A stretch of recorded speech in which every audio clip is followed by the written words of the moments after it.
Hello, everyone. Welcome to the Newsbrowse News broadcast.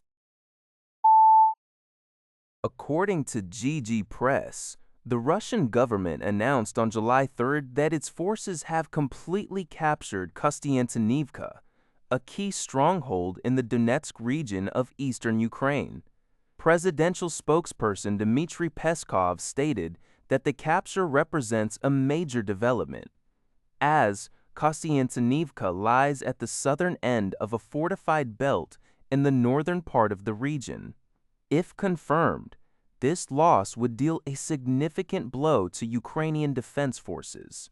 Following the announcement, the Kremlin reported that President Vladimir Putin visited a military command post involved in the invasion.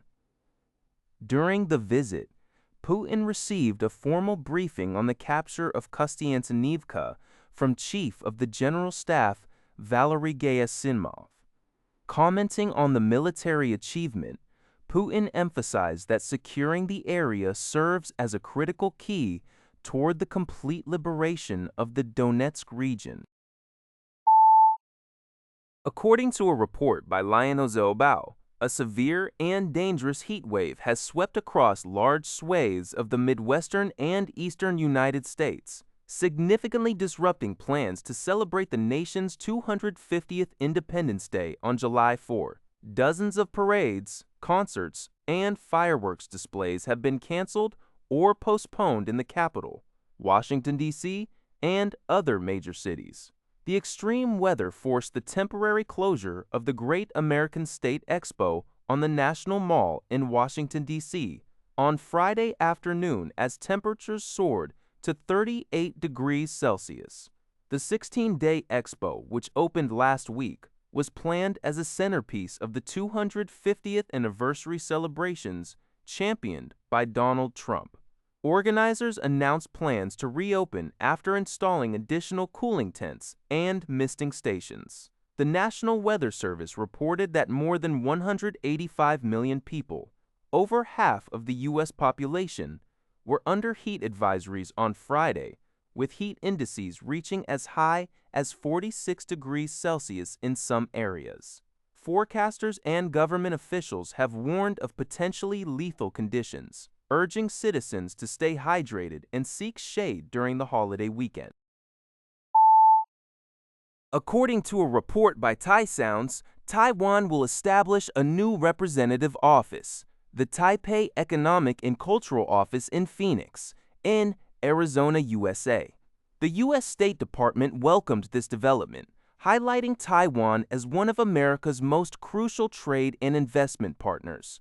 State Department officials noted that the new office will further boost the deep, growing economic and people-to-people ties between the U.S. and Taiwan, which also contributes significantly to American prosperity.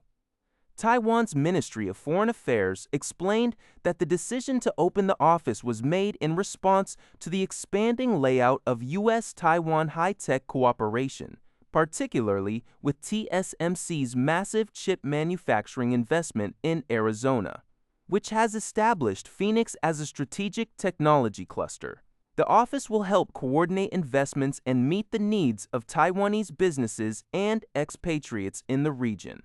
Once established, this Phoenix office will bring the total number of Taiwanese representative offices in the United States to 14, strengthening bilateral collaboration across economics, trade, education, and culture.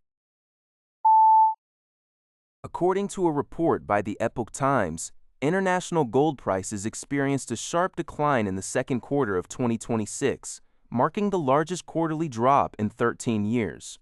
By the end of June, spot gold dropped to approximately 4,007 per ounce, representing a 14% decline for the quarter and a nearly 12% drop in June alone. This correction saw spot gold plummet nearly 30% from its historic peak of 5,598 per ounce in late January, erasing all year-to-date gains. Market analysts attribute the recent downturn to shifting Federal Reserve policy expectations, a strengthening U.S. dollar, and investor profit-taking. Because gold does not yield interest, the prospect of prolonged high interest rates has significantly increased the opportunity cost of holding the precious metal. Additionally, the US dollar index reached a new high in late June, putting further pressure on gold prices. In response to the rapid sell-off, major investment banks, including Goldman Sachs, and Deutsche Bank, have adjusted and lowered their year-end gold price forecasts. Despite the sharp correction, global central banks such as those of Poland and China continue to remain active buyers in the market. According to a report by Antara, Germany is opening its doors wider to global talent, including skilled workers, students, and vocational trainees from countries like Indonesia, to combat severe domestic labor shortages. Driven by demographic challenges and a decline in migration from Eastern Europe, the German government has reached a strong political consensus to welcome and facilitate skilled immigration. To make transition and relocation faster and more efficient, Germany is actively reforming its bureaucracy. This includes digitalizing immigration procedures through its work and stay agency to offer a streamlined one-stop service. Beyond employment, the German government and partner institutions, such as the Goethe Institute and the German Chamber of Industry and Commerce, are focusing on supporting integration.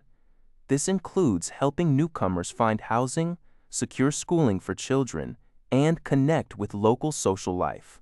German officials emphasize that the country offers not only rich cultural and geographical diversity, but also a robust healthcare and social security system, making it an attractive destination for global professionals looking to build long-term lives and careers abroad.